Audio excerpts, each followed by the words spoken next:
We're going to be looking at, the safe way to use AI to help you identify talent, getting chatty with chatbots, and looking at how AI will create a fast lane for companies to secure talent, how to use AI to monitor bias, train us to interview better, and then a look into the future about why your employer brand and employer reputation is going to be even more important as we move from people searching via Google to searching via AI for jobs, employers, etc., etc. Now that might be Google AI they're using, but they'll still be using an AI search. The way we search Google at the moment in 2 or 3 years will seem a little bit redundant.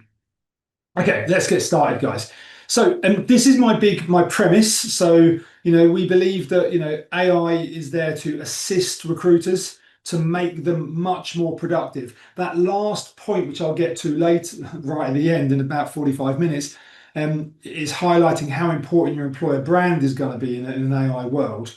Well, many of you might think I do not have enough time to build the content, keep the career side up to date, even keep Glassdoor up to date in my current, the sheer amount of workload I've got. Well, AI solves that, but hopefully by reducing a bunch of admin, allowing you work at a higher level and helping you to create content and everything so you can build out this employer brand. So it supercharges your recruitment department, helps you do more. That should be the vision rather than just sort of, allows you to cut staff and, and go from there. Okay, so will AI save recruitment? I wanted to just give a bit of an insight in regards to, I started out in recruitment in 1998. And that was sort of, the internet was there. I remember we were emailing, so I was a recruitment consultant. We were emailing CVs to clients, but we were also faxing CVs to some clients because they didn't like email. So it was a very, new area. And job seekers, we were advertising in Computing magazine and things like this. And we were advertising online on job boards as well.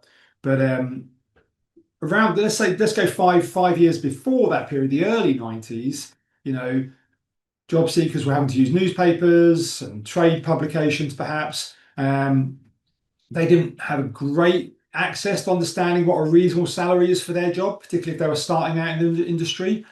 It was very hard for them to understand, well, who would be the best person for me to work for? Where would my skills be most appreciated? And who are the best and the worst employers? Who, can I have any insight in regards to what it's like to work there? This sort of stuff worked much more by word of mouth. And there's conscious and unconscious bias were, littered throughout the process. You could argue they still are in some organizations. But the power was largely in the hand of the employers, hence, we want you to provide a cover letter, blah, blah, blah, blah, blah, right, and if you wanted the job, you had to do the work. Yeah. So what that meant was employees stayed in position longer, even if they were underpaid, undervalued, and mistreated. That's just a reality. That's a fact.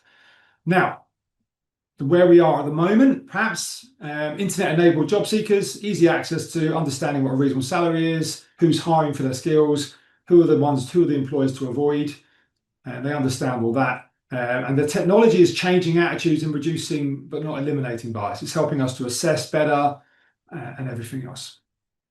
So the power now is, I think, I don't know what you guys think, it's more so in the hands of the employees, but it's still a balance now. I'd say there's a fair balance now.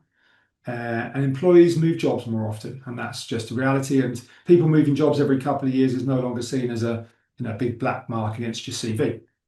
But obviously, you're waiting for this, the AI-enabled job seeker. What does this mean? So they can perhaps they can identify whether they are relevant on both sides. The employer and the employee can identify whether they're relevant for an opportunity, perhaps in minutes rather than days and weeks. And I will show you that near the end of today. How that is, very much on the horizon. Time to hire can be days, not weeks. It shouldn't really be weeks in the future. Technology-assisted decisions will be, the actual standard, and data taking a bigger role than other things like bias, like more assessments and checking the person's output and things like this. And perhaps that might lead to, this is what's rumoured, more freelance, short-term, outcome-based work engagements. So, you might hire someone just to build your career site But we could get too far down that road. But let's not go too far into that. But what it means for recruiters, what we expect is less time, less admin, more recruiting. So less time of screening, scheduling, and supporting, more time engaging and persuading candidates, learning. So you're increasing your own knowledge so you can do more high value tasks, and more time actually, hiring, essentially, doing those higher value stuff. And definitely things like employer brand will be really key. But also, this could mean, and this is a little segue if you can give me 30 seconds on it, it could ultimately mean less jobs. And this is a conversation that I get into down the pub occasionally with friends. And a lovely little insight that I borrowed from a podcast that I was listening to. So it's sort of saying the premise here is that the AI-enabled world is one that we can't imagine because the potential is too big. And if we take the example here of what you've got here is a street lighter. That used to be a job. There used to be lots of people that would light gas lamps in a street to light up the streets. Helps reduce crime and build a nice neighborhood, hopefully. That job went away when Edison invented the light bulb. But that wasn't just one thing. The invention of the light bulb was the start of electricity, which, if you take that all the way through, was Hollywood, which is a huge industry. Social media and all these things have come from this one invention. So you end up like six steps forward, and you've got Hollywood. So no one at that moment in time could have imagined the sheer scale of people that were employed in that industry. It's a completely new industry that just driven and risen up. And that's sort of how some people explain AI is, yes, jobs will change. There'll be less jobs in these areas, but perhaps whole new industries we can't even imagine will be born. So, not saying you can spend much time thinking about, because it seems almost impossible, but interesting nonetheless. Okay, but let's get into the good stuff. How do you actually get AI ready? So I'm going to start with a quick survey before I start sharing some of these ideas I've got. So what we're going to look at is just your AI usage at the moment. So nice and simple, 2 questions. I want to know, how would you describe your organization's current use of AI in recruitment? And then I want to know, what's the biggest blocker? So you can only choose one, obviously, with these questions. What's the biggest blocker to progressing AI into your recruitment process?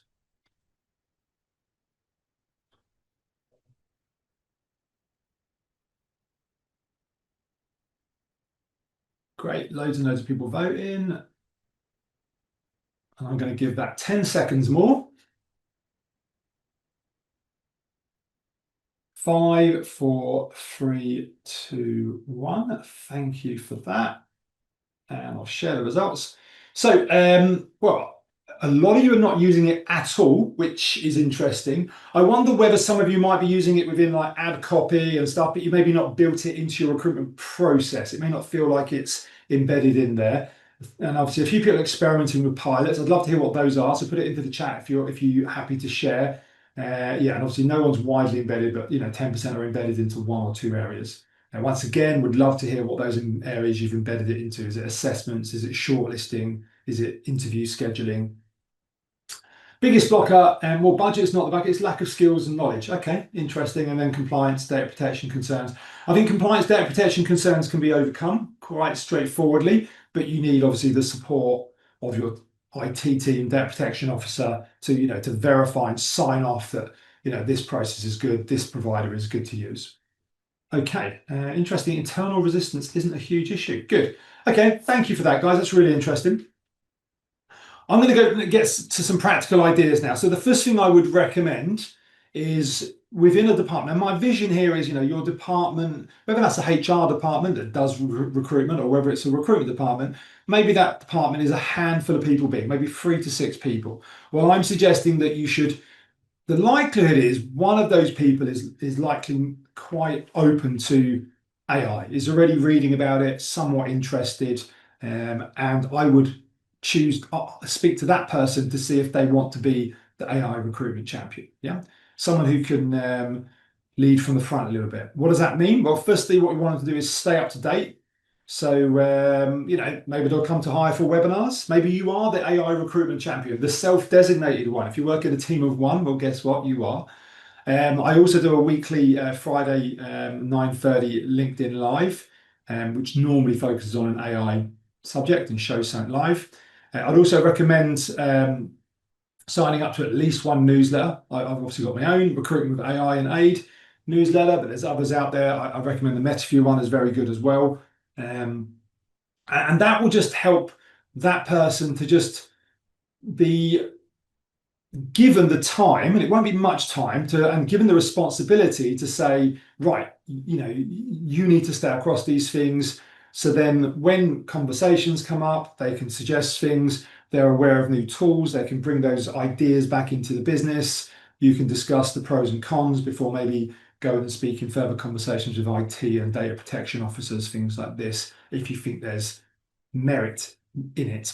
Now, it could be that, I think there's a fair argument that everyone should be doing this in your team, but that's up to the individuals. What I'm suggesting here is, at the very least, one person should be the champion. That the organisation, that the department is giving the time to go away and learn. And also, a key thing is go away and play with some of these tools. But they should be able to do. They might be doing it in their spare time at the moment. When you'll be saying, no, this is part of your role. We want you to go away and do that. Not just play with it, but play with it and report back. You might already have other departments on this journey as well. If you ask around, you'll probably find that some departments, marketing would be a good one. Obviously, any tech or development team would quite often be already making good headway in this area. But yeah, build out a multi-department AI working group, because each department's going to have their own learnings, their own lessons, their own ideas. It also might help you to sort of come to a sort of vision about which tools you're using. Ideally, each department are not using their own tools, but you can get some ideas from that. Judith said, can you share the links to the newsletters in the chat? Good question. I don't know, I've got loads of links set up ready to go, Judith, but I didn't have that. So I like that, because you're ready to go. I can see your, let me just go and find, I will just share that with you. I will put it into the chat. Thank you. Yeah. Just give me 2 seconds to hop on and find it on my profile. I'll also share the MetaView one.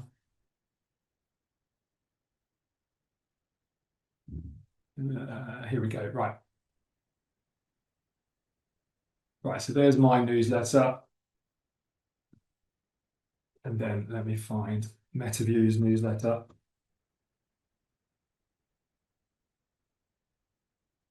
MetaView do AI interviews process with AI interview summaries and stuff. It's quite a good tool, actually. Lots of recruiters use it. It's one of those, if you do enough interviews over Teams, then I think a tool like this becomes a given. It's pretty straightforward. So right, not finding their newsletter, which is slightly annoying. Let me just see if it's on. No, I'll grab it at the end, Judith. I'll put it on there. Apologies, I don't want to spend too long digging through LinkedIn to try and find it. But I'll share MetaView's page and be nice about that. And I'm pretty sure you better find it from there. If you go to the CEO, I think the CEO writes it. Okay, so multi-department AI working group. Next up, AI usage policy. I'd be interested to see whether you guys have one of these already. A lot of the polls I've done on LinkedIn suggest that very few organizations have this at the moment. It might be that your existing IT cybersecurity policy has then an appendix or is updated to include AI. It's really important because set for recruitment, it sets out what's fair, what you consider to be fair, what tasks can be fully automated, and where is human involvement required. So it sort of sets out to say, we're not going to let AI do this. Someone has to oversee it, etc. And also how it falls in line with GDPR. If you're letting the AI make the decision fully, then you've got to get explicit consent from the candidates that they're happy to do that. That's based on GDPR legislation called automatic decision making. And obviously what tools you plan to use and how you plan to evaluate new tools. So that's a good policy to have as a business. And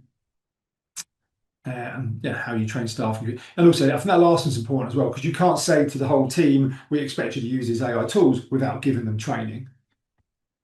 Okay.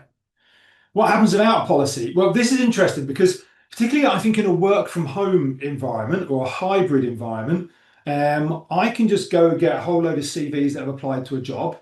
If I can download them easy, or maybe they're emailed into my inbox or something like that, then I can just throw all those CVs into ChatGPT, throw up the job spec, and let ChatGPT evaluate them and find the people that I need to look at. So I don't have to look at 150 CVs. I can look at the 20 that actually seem reasonable and relevant. Yeah. That's going to be a breach of GDPR, almost guaranteed, because you're using it's called just rogue AI. You've gone off.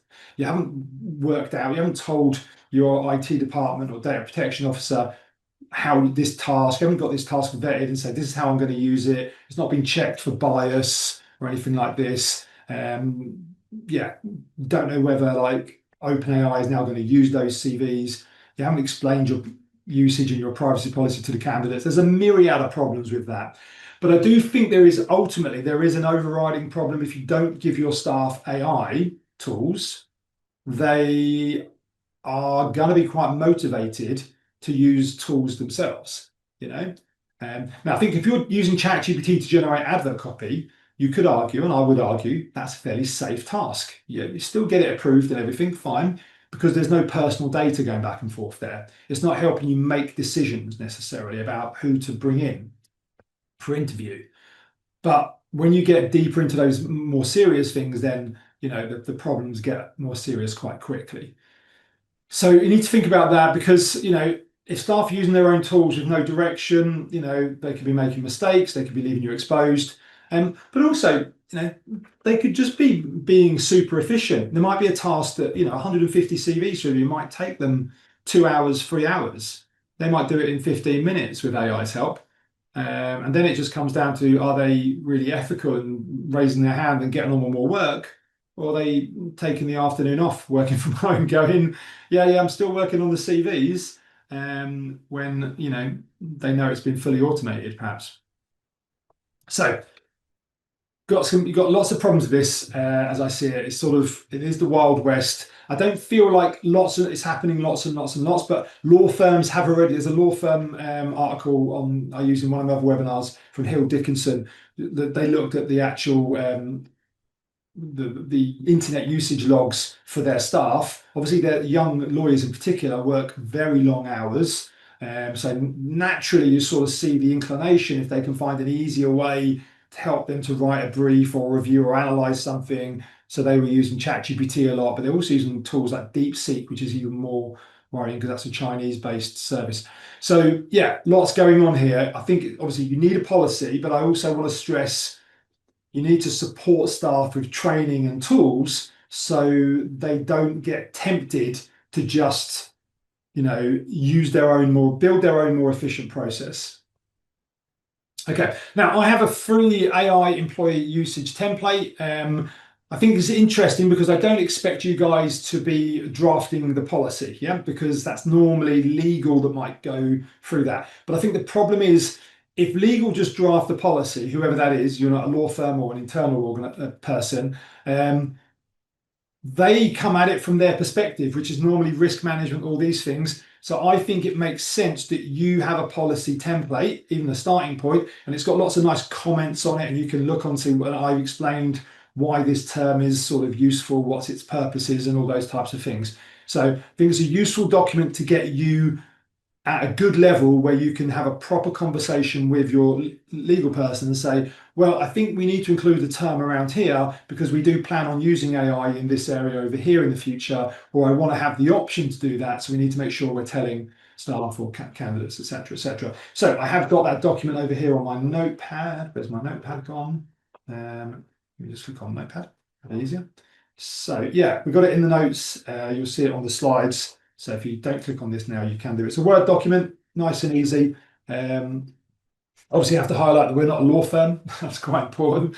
But yeah, that document's there. It's a Word document, so feel free to use that. I think it's quite a good.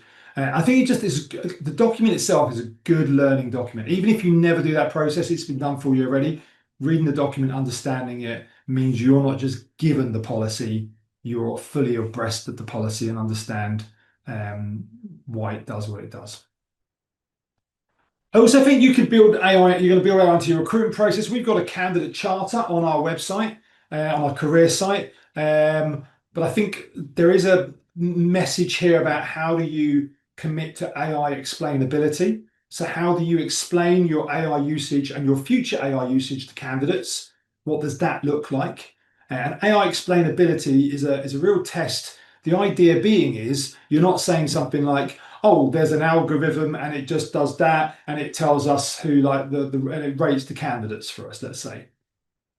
That's not very explainable. You know, you need to have explain how the AI reaches its rating or reaches its decision if it's making a decision. So it needs to be explainable to a layperson. Yeah. So you need, and it's not just from a recruiter to candidate relationship. The recruiter might need to explain it to their bosses. Oh, this is how we're using AI. This is what it does. This is how we know it's free from bias, etc., etc. Okay. So yeah, you can see loads of these things like welcome to the future of hiring, effortlessly select, match, and retain talent like never before.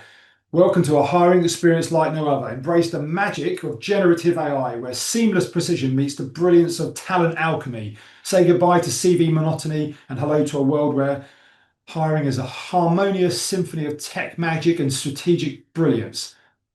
What a load of marketing rubbish that is. But if that's how you explain your AI, or how your AI partner explains their AI to you and expects you to explain that to candidates, my advice would be good luck. So you need to have it explainable. And then you need to make sure you're fairly transparent in regards to your decision making. I'll talk about that in just a slide's time. So yeah, you've got to have that trust. So, you know, it's as free from bias as possible. So you need to understand it first and foremost, and then you can communicate it to candidates, and then that builds trust.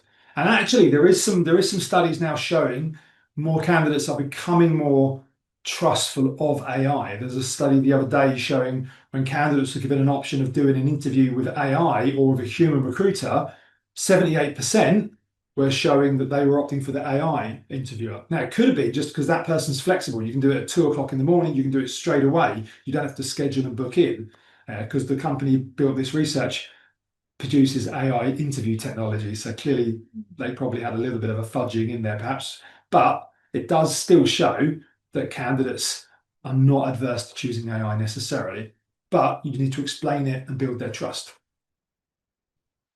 Okay, so I also think this is a key thing as well when you look at your recruitment process. You've got to land on what you think is fair usage. And we're going to have another poll throw out in a second now on this because I'll be interested in this.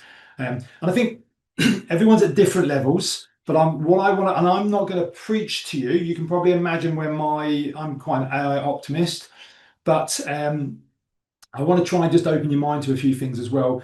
Not just around where we are today, but you know, if you're recruiting someone, they're going to be with your business, let's say 2-3 years on average, maybe longer. How is the world going to look in 2 or 3 years? What skills will you need? So we'll talk about that as well. But yeah, what is fair usage? What do you consider fair? And how will you communicate this to them? Okay. This is really key. There's some good examples in this newsletter I've wrote as well. So I've wrote a couple of newsletters recently, how you should talk to candidates about AI, and then how you should maybe update your privacy policy. So feel free to check those out. The links are there. The privacy policy one's interesting in particular because I actually did a look at about 25 FTSE 100 companies to see if they were talking about AI usage at all, and very few of them mentioned they use AI in their privacy policy. Quick story there, they don't have to say they use AI in their privacy policy. It's not required to do it. It's just good practice. Okay, but that AI-enabled candidate is definitely a challenge. That's why we want to think about what is fair usage. So, but there also is a challenge here as well, where if you put loads of notifications all over your, adverts and career sites saying, we don't want you to use AI. AI usage is prohibited, and it's just more of a sort of blanket approach. Then I think you do run the risk of appearing a little bit anti-AI, which may actually be your organization. If that is the case, you can only present who you are. If that's where you are at the moment, then that's if you're asked the question, that's how you got to answer it. I'm not suggesting you lie or fabricate. What I am suggesting is that imagine, if you've got a son or daughter that's leaving university, which company would you want them to work for? Would you want them to work for a company that's investing in AI and will give staff AI skills, or one that's slightly, will wait for everyone else to do it first and will get there eventually? Clearly it will be the first organization is the one that's likely to equip your son or daughter with the skills they need for the future, where the other one will put them at loss. And obviously maybe also the sort of commercial viability of the business could also be at risk. But I do think with your employer brand, I think there is an argument, and I think more candidates will start to look for, organizations that are, positively approaching AI and will be, looking to develop their skills. It might be that the candidates don't have those skills, but they recognize they're important and they recognize that's an important feature for their new employer. So on that note, it's survey time 2. Now this survey is going to look at what do you consider unfair AI usage. You can actually tick all that are applied. I've just got 5 scenarios there, and I'm interested in what you as an individual, so not necessarily your organization, but what you as an individual consider unfair AI or internet usage from candidates. So just read each one and tick it if you think it is unfair, or I'll move on to the next one.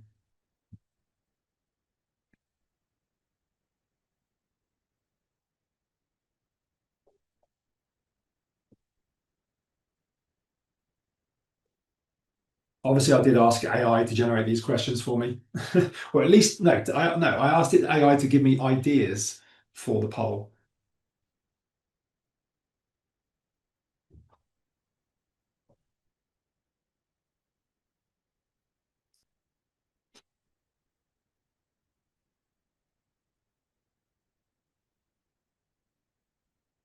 I might actually throw this out as a LinkedIn poll later this week. It's probably I suspect it would get a reasonable amount of engagement and quite a few comments probably as well. Okay, I'm just going to give it 10 seconds longer on that. I think this is a bit of a more challenging question to answer and to think about, but I'll just give it 10 seconds and we'll close it off.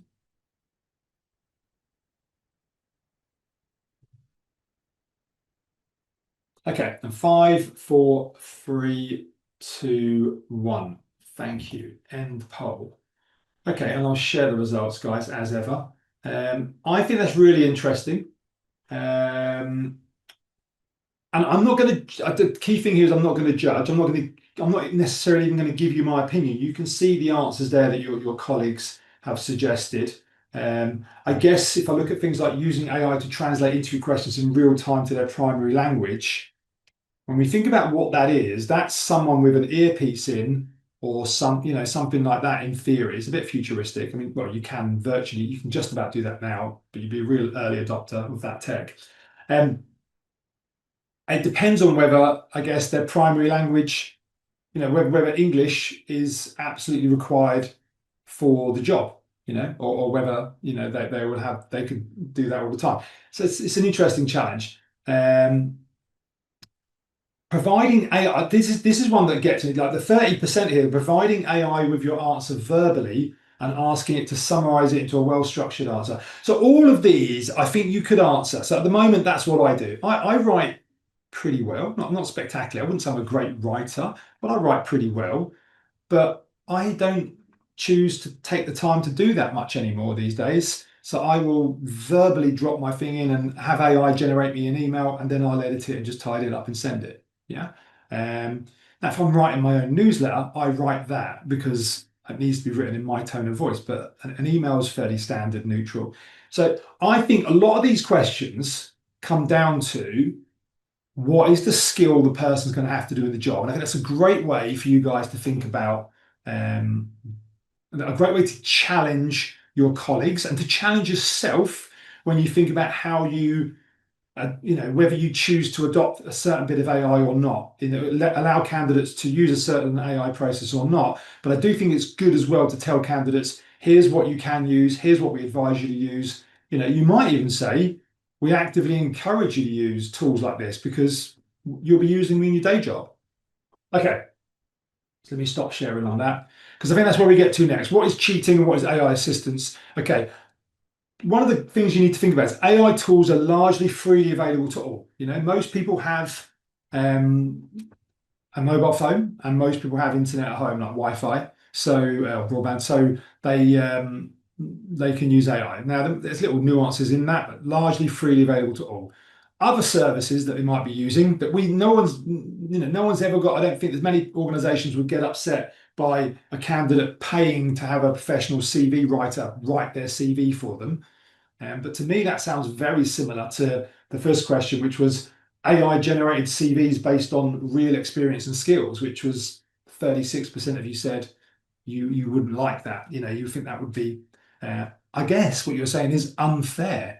But I'd be interested to see what the 36% would think to a paid CV professional writer writing a CV. Okay, using AI to generate a list of ideas for a project. Well, for example, I'm a knowledgeable person in this area. I'm still going, I've got some ideas on this. I gave a couple of ideas into ChatGPT this morning coming up for that poll. And I said, give me some other ideas. And it just gave me probably about 30 or 40 ideas as I questioned it. And I chose 5 that I thought were good. So I still view myself as, the main protagonist in that. I'm the one that's doing the work, but I'm using the AI to help me generate ideas.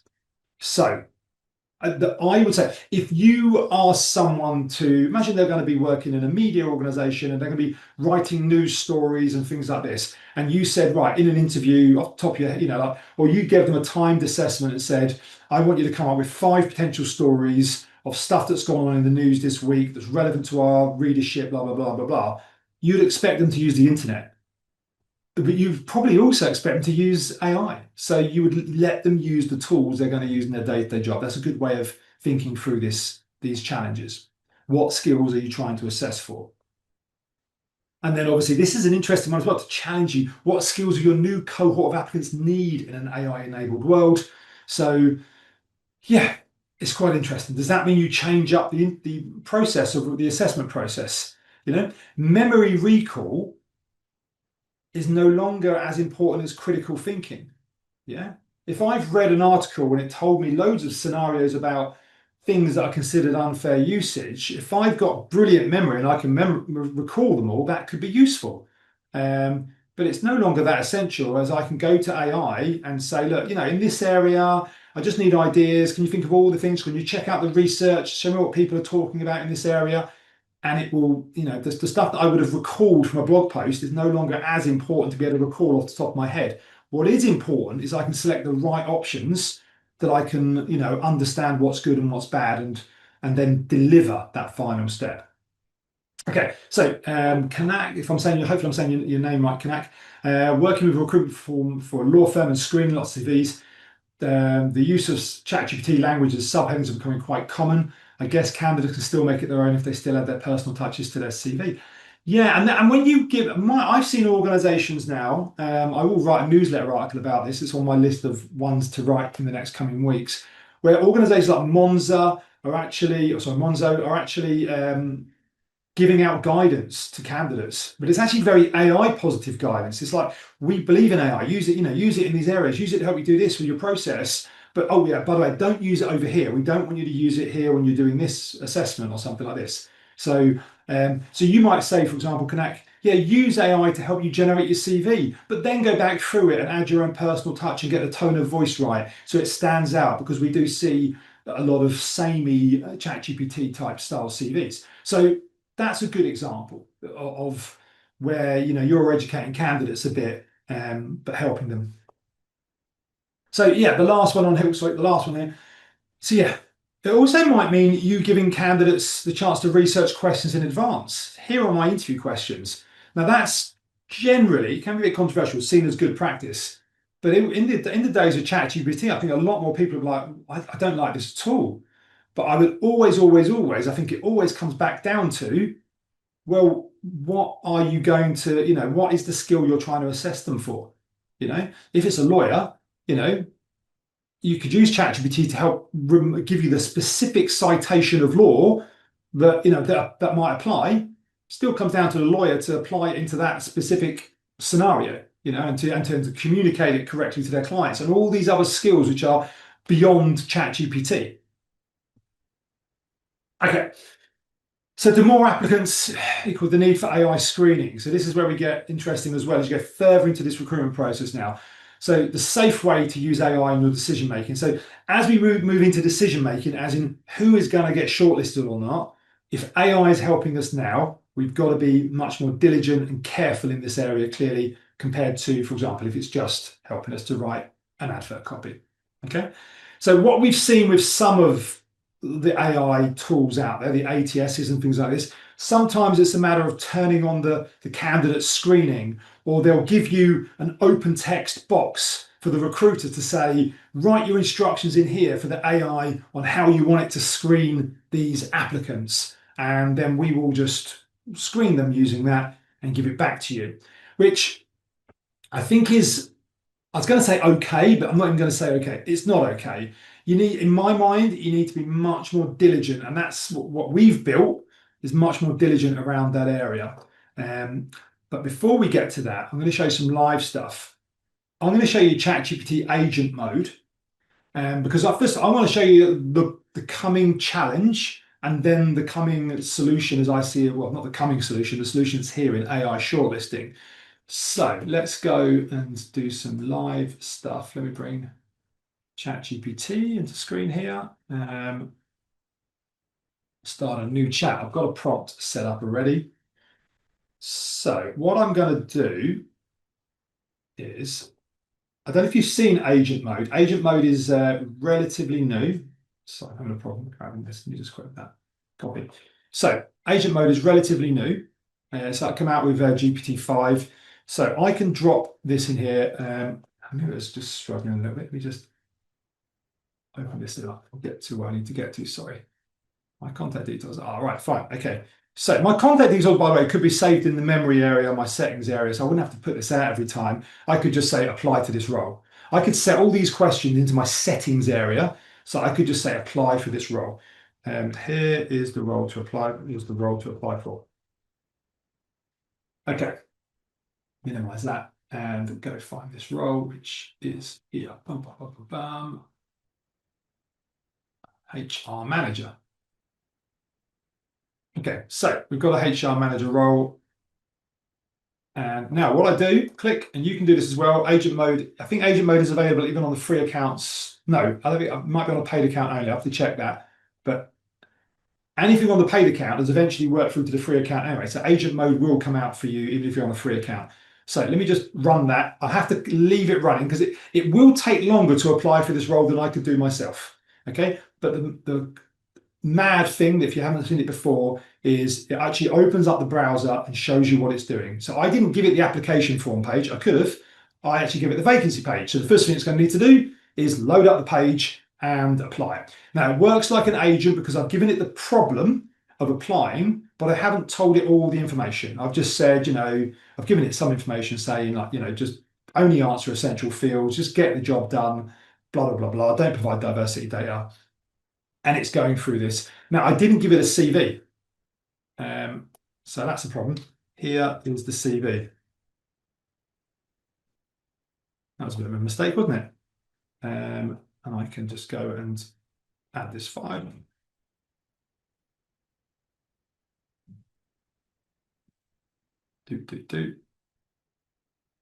Let me know in the chat if you guys have seen this before.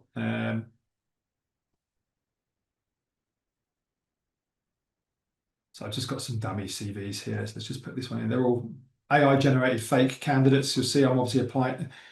We don't use real CVs to apply for obvious reasons. It'd be a breach of GDPR. Okay, so I'll just feed in that information to it as well now. Because it was no doubt going to hit that point and go, hold on a second. Yeah, here's the CV. And it will carry on. Okay, so because the AI, as I'll be able to demonstrate shortly, can apply for the role. Now, what it's done at the moment, there are some security parameters in this, but maybe the next time, the next solution, because other tools will do this as well, won't have the security parameters. The security parameters here will stop it actually applying. It will do everything, and it will ask me at the end, do you want me to hit confirm? And I'll say yes, and then it will hit confirm. Same thing as it will go out, research, put a load of shopping in your basket. You can give it your credit card details. It will instantly forget those credit card details after it uses them. So it will do all that thing for you, but it will ask you finally, are you sure you want to proceed? Can I with this purchase? So it'll do the same thing. So it's uploaded the CV document. It's going through the process. We'll go to our next step, and away you go. Everyone's saying, people are saying really interesting to watch. Unfortunately, I was going to step away from this now. I can do this on my other screen, and I'm going to log into our ATS, which I'm logged into now, actually. And let me just open this here. Two widgets are up. Let me close that down there. Okay, so you can sort of see that's whirring along, doing its thing. Scrolling to the privacy policy, it will click and agree to privacy. Like I said, it takes longer, but think of it from a candidate's perspective. If you can say, watch for these jobs, yeah, or find me jobs in these areas, and this is the bit I'm going to come to later, research the companies, make sure they're good employers. Remember, these are the things that I value, work-life balance, blah, blah, blah, blah, blah. Must have this, must have the ability to work from home 2 days a week or whatever. And if that's the case, go and apply. Don't even wait for me, just go and apply, or maybe bring it back to me and ask me, do you want to apply for this job, Adrian? It's been vetted and qualified by me, the AI person. Yeah, good, go ahead, crack on. And it will just be that, it'll be like my little PA that goes off and does this stuff. Right, I'm worried about time, so because I could talk about this a bit longer, so I'm not going to. So let me bring in the AI shortlisting. So in quick terms, how the AI shortlisting works in the hireful ATS is you set up to 3 questions. So we're structuring the questions. We're saying, right, the person, and we control the first half of the question. The hiring manager does the last part. Must have experience doing this. They can choose that. Must be qualified to CIPD level 5. Then it also would put in must have experience working in a role where they've led a HRIS implementation. Okay, fine. Does all that. And then if I go back through, we've got a lot of dummy applicants here. So what our clients now see is the candidates sorted by AI rating.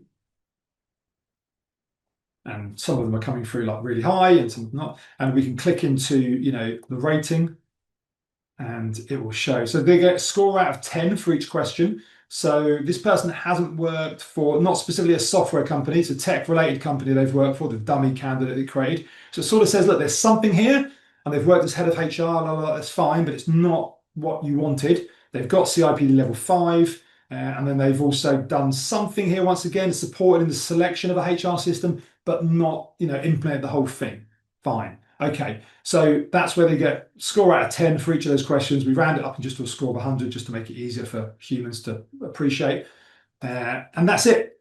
And we're bringing in AI commutable distance as well, which will sit next to it. So you'll see. So what I think is recruiters will jump to the candidates first, who are the ones that are well vetted, a good fit, and they'll start to engage with them because they're going to have a lot of applicants, and it'll be up to the individual recruiters. Because the AI is not making any decision, the recruiter still has to come along and select and reject the candidates. But whether the recruiter wants to reject a candidate automatically who's got 0, whether they'll look at the summary and go, yeah, that's fine, I'm going to reject them.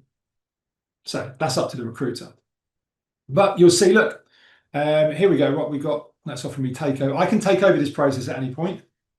I'm not going to. I'm just going to say carry on. I don't know why it's going to, probably because I give it the CV. I've not done that before.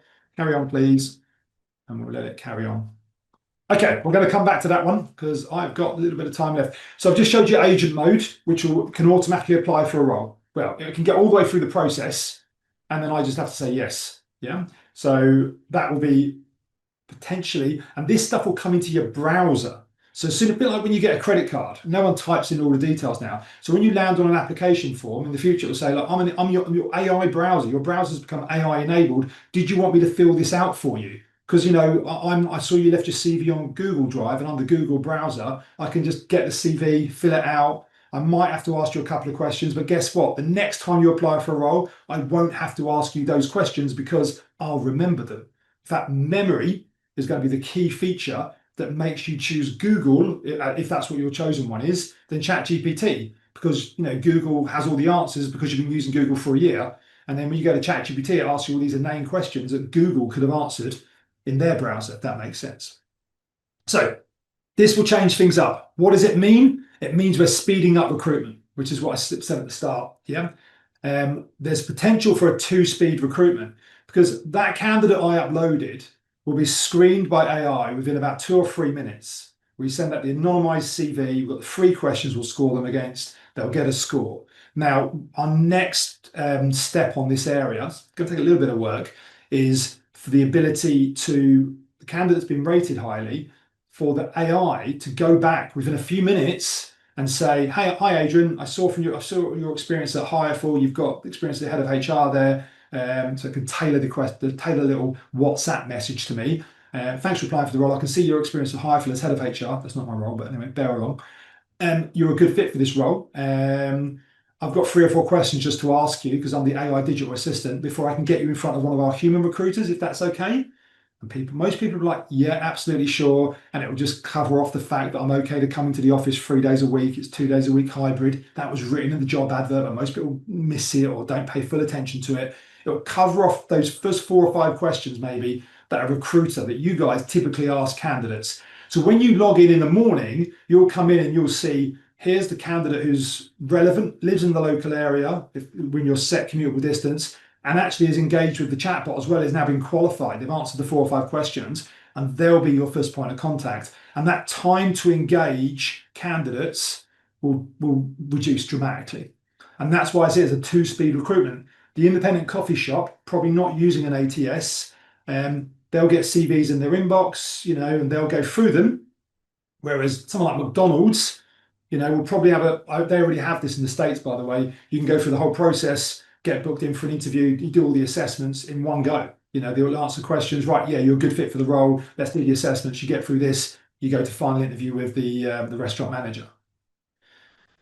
So you can sort of see how, like, if you don't move fast enough, particularly in this industry like hospitality, where people are looking for a job a lot of the time rather than a career, that you'd miss out on candidates. So I can see this happening more and more. So 2 big trends. One is good candidates might go off the market faster.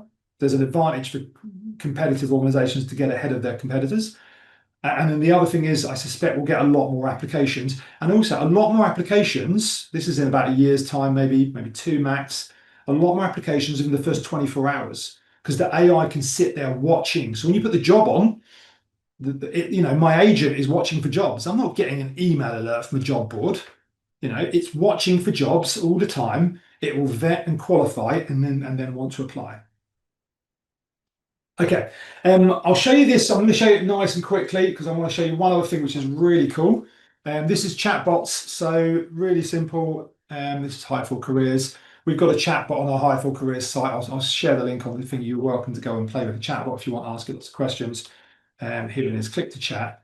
And the chatbot is just trained on, we've asked it lots of questions about what it's like to work for Hireful. And we've fed it lots of information. It doesn't take a huge amount of work. We sell this as a service with customers, or even for non-customers who don't use our career site, you can have a chatbot and embed it on your own career site. I can say, what are the benefits? I'm going to type Adley here. How about hybrid?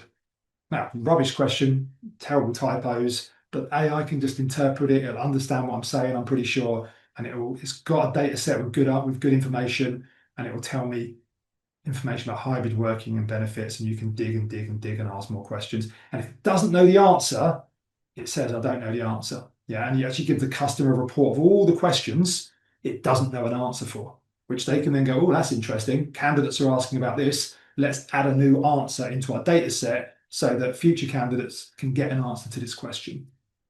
So I just see chatbots as, a really nice step. More people want to interact with it. Could be, this is interesting, and the chatbot might not be sat on the website in this scenario, but remember I said my agent might be waiting for certain jobs. So when it finds a job, if the job didn't confirm information about hybrid working, it might be that my agent goes and speaks to the chatbot, so the AI speaks to the AI to find out the answers about hybrid working, everything. Right, yeah, that all meets agent's requirements.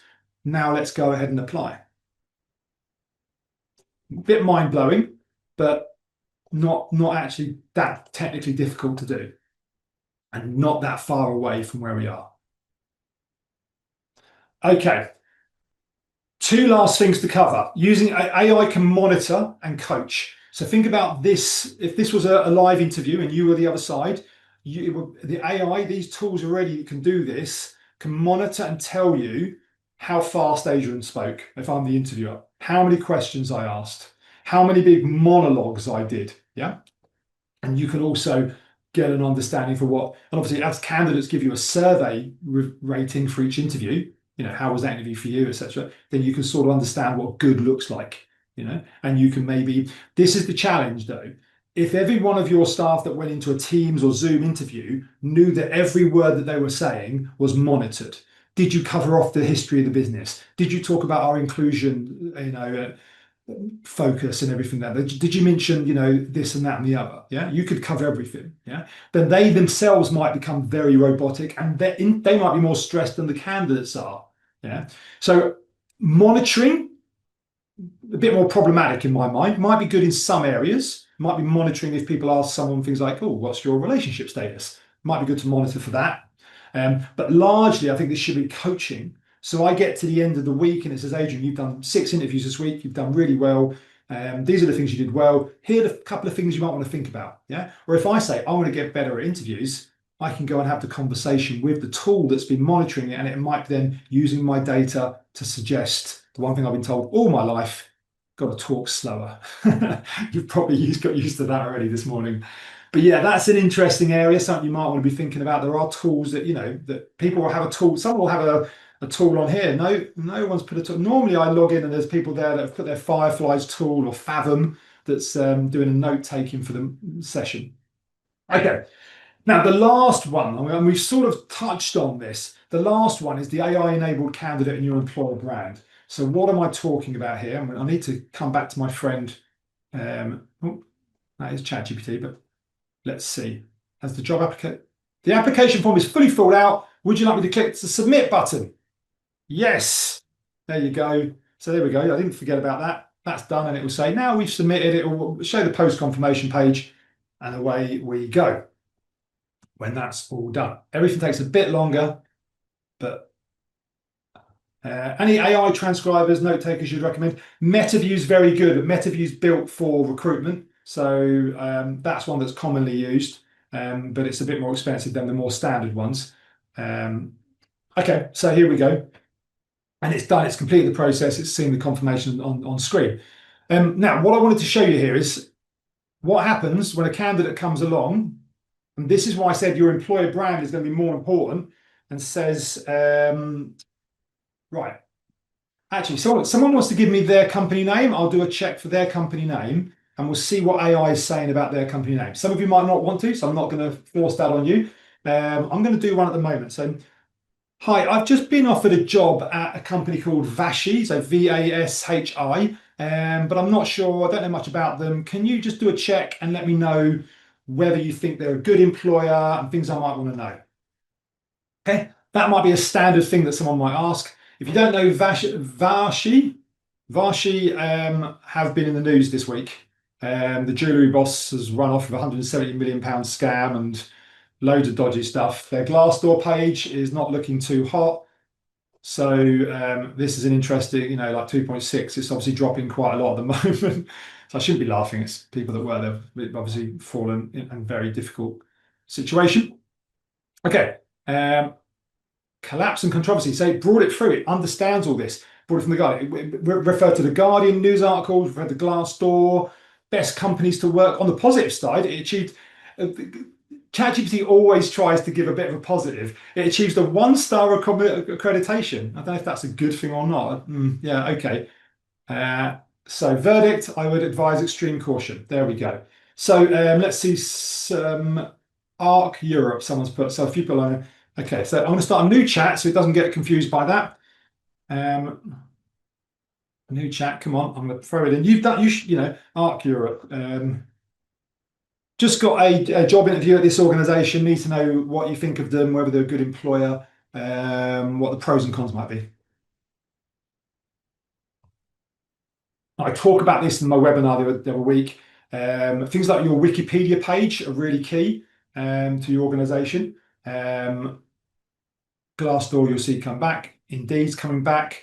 Even getting a little bit of press releases in local press, they come back as news stories. So yeah, come back pretty good. I've read that incredibly fast. But that's why I'm talking about your employer brand being more important, because it's going to be so easy now. People can vet you already a little bit, but when it's easy to just get the whole internet, research it, summarize it, and give it back to me and tell me whether they're a good employer and just proceed on and go and apply, then actually I think your employer brand becomes much more important. So small organizations like yourselves need to think about this.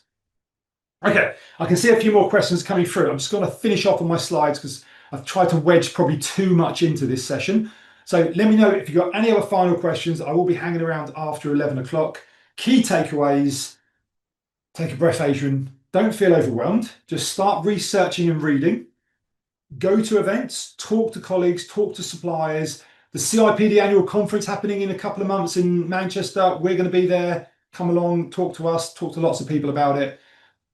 Build your plan and start with high value, low risk. Yeah. So, AI shortlisting has a little bit of risk. You have to do it right, but it is definitely a high value because you think how much work and effort goes into that area. Advert copy, probably not high value, but it's going to save you some time and everything. It's definitely a low risk. So think about all your recruitment tasks, start planning out in that area as well.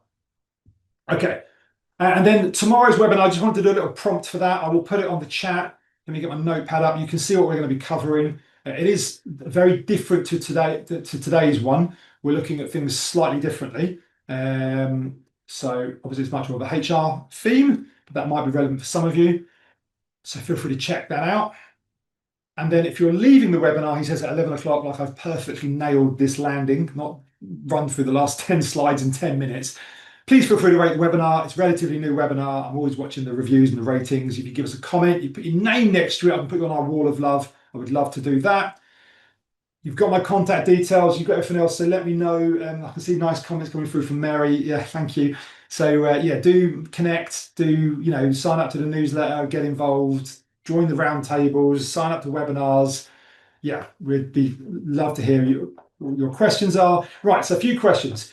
So Laura has said, with this speedier shortlisting process, what would you recommend for an advertising period? We use 2 weeks as standard and have set first and second interview days for all candidates, which I can now see being. We have set first and second interview days for all candidates after telephone screening, which I can see would now be done by AI. So Laura, it sounds like you're very positive on the AI, which is good. I think what I was trying to show is this stuff is really going to have a bigger impact in, like, say, 12 months. Organizations, and we're massively encouraging, obviously, users of hireful to use the AI shortlisting and get to the talent faster. That's what we keep saying. We're going to be monitoring their time to interview before it was turned on, after, and we'll work with customers and share out some ideas. So at the moment, I feel like it's not that you're going to be at a disadvantage if you don't do it, but there's an advantage to be had, and you can have that advantage today by doing things like AI shortlisting, and then eventually maybe having the AI do a little bit of qualification for you. However, I still feel like when you come in the morning and the AI has just checked through that candidate's got the 4 or 5 key things, they're okay with travel, whatever it is, those things like that.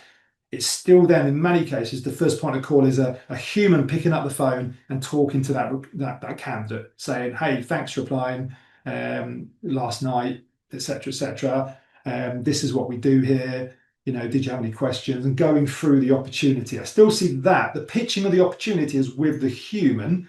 But to answer your question, the advertising period, if you can, like I've been telling people for years, if you can get your process nice and succinct, because the main stat to think about is what's your offer approval ratio? How many offers do you put out that get accepted?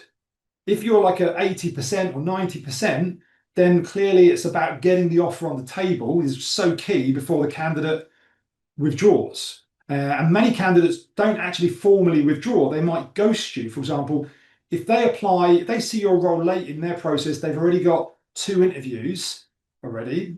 If you can get to them quickly and be the 3rd interview, they'll probably be like, yeah, fine, 3 interviews sounds fine. If you get to them 2 weeks later and they've got 5 interviews now lined up because they're a good candidate, then convincing them to take a 6th interview is much harder. And that might be why candidates might ghost you or say, "I'm okay at the moment," or find a reason to decline you. So the faster you are, the greater number of people that will accept your interview requests. and the greater chance that you'll be able to make a good offer to the candidate before your competitors do. And then that ends up in you hiring your ideal candidate. Okay, people are saying, yeah, so Serena said, oh, so it's Kai said you can trial MetaView for 25 free calls per month. It's really, really good. So I'm doing a good, I don't normally pitch MetaView, but I'm doing a really good pitch for MetaView this morning. I hope they appreciate it. Be interested to see what Curb pulls on this prompt based on our global expansion recently. So the thing I would say about the prompt at the moment, Kai, and I think I think they've been a bit safe with it, because we saw even with Vashi, who was, it was really an organization massively in trouble at the moment. ChatGPT is almost built to sort of provide the other side of the coin. Oh, but they've also got this, that sort of stuff. They've also, so it always tries to balance it out. So I think, a lot of organizations will fall within this. However, will fall within what I consider a good review. However, I think maybe as people that might get more confident, but also candidates might ask more specific questions like, only bring me back people who you can verify want to do that can offer me hybrid working. And then I think the challenge for your employer brand, it's not even your employer brand, it's just the information that you've got enough information out there that confirms that hybrid working. If it's not in your advert or things like that, that then people can see it and it's got detailed, like this is what hybrid working means. Because someone could say hybrid working, but must be, 2 days a week. And it might just say hybrid working on your advert. That may not be enough. Okay. Do you have a link? Are you using AI for CV screening with hireful and costings? Hannah, our team can reach out to you on that. It's built into our process, but we're building it into our campaigns as well. So you don't have to use the whole ATS. You could just use it for a campaign. And then Kai has said lots of interesting things to look at. We're seeing the values automation, repeat tasks. We're transcribing interviews, custom GPTs. That's great, Kai. I'm pleased to using custom GPTs. We do some sessions on custom GPTs. For those of you who don't use them, they're easy to use, and we'll show you some of those. They're probably a Friday at 5 that I'll do soon as well. Vibe coding is something I'd recommend people check out. Yeah, that's definitely interesting. Okay. Teams are becoming leaner and smarter, and efficiency is king when it comes to AI implementation to a wider people recruitment strategy. Kai, it sounds like you need to get to one of our roundtables. You'd have lots to share. So thank you for your lovely comments. I think I've covered off everyone now. So thank you for that. Yeah, and I've really enjoyed this session. I probably squeezed too much in, but thank you for bearing with me. And if you've got follow-up questions or anything else, just message me on LinkedIn, email me, I'd love to help. All right. Thanks a lot, guys. Good luck. Bye.